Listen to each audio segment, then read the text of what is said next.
"Come, my friends," said Tennyson, "'tis not too late to seek a newer world.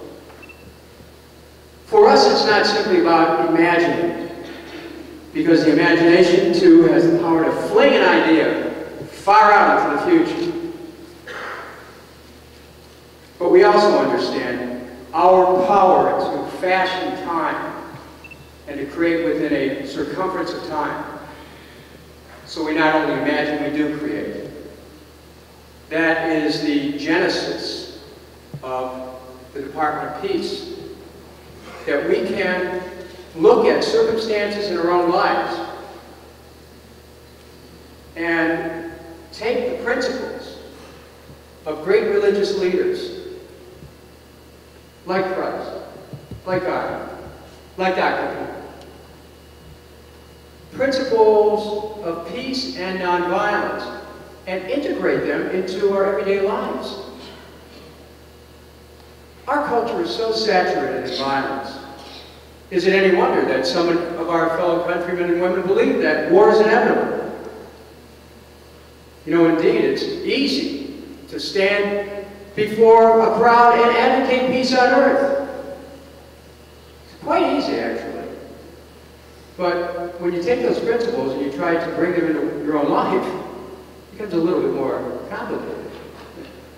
Peace on earth, of course, but I'll be home later, honey. The idea is that we have this opportunity of creating peace in the macrocosm by bringing it into our own homes. And by creating structures in our own society that address those issues that divide us at home. Domestic violence, spousal abuse, child abuse, violence in the schools. All the symptomatologies of violence in our society come from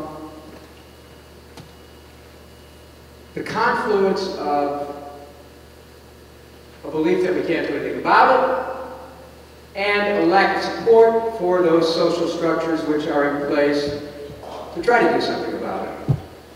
And so that dynamic tension of, well, can't do anything about it, want to do something about it, is always meeting, and with the lack of resources, generally, all the good intentions of people who are working all over this country to try to create safer homes and healthier homes emotionally, psychologically, are having difficulty being realized. But this idea of the Department of Peace comes forward at a time that people are looking for ways of strengthening the capacity that each of us has towards building peace in our own homes and our own lives. When we gather together in religious services, we are taught, and we sing, "Let there be peace on earth, and let it begin with me." The potency of that hymn leads us to an understanding that peace which is intentional, peace that develops within us, suddenly becomes a light that lights the world.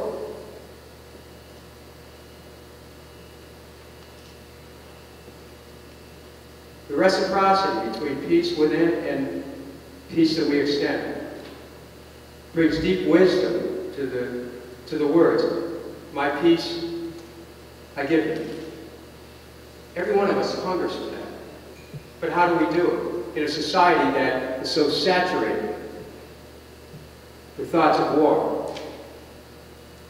The idea of a Department of Peace and Nonviolence is not a new idea in American history. A couple hundred years ago, it was thought about in the context of a kind of a soaring diplomacy whose purpose was to create peace. Benjamin Rush was one of the first people to talk about it. But when I, as a member of Congress, saw the virus of war work its way through the thinking of my fellow colleagues as they were preparing to affirm the Clinton administration's policies to attack Serbia, I came to an understanding how war can work its way through the will of the legislature and find its way through expression of public policy. And it got me thinking, how is war created? What is this thing, this inconscient force that finds its way of developing headlong momentum towards destruction? What is this? Where does this come from?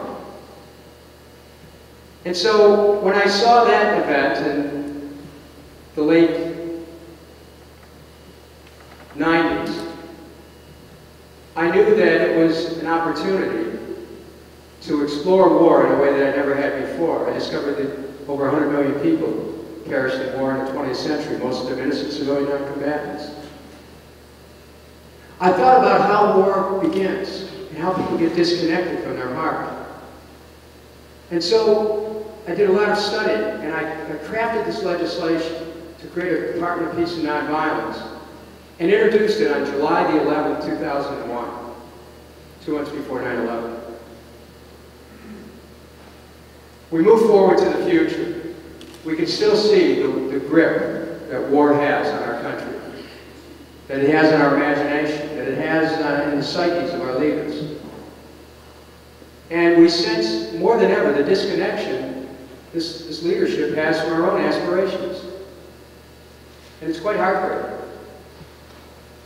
to know that this nation that we love, this nation whose work is being done often in our name, has gone so far away from the vision that we have of what a just and fair nation ought to be, has gone so far away from the America we love.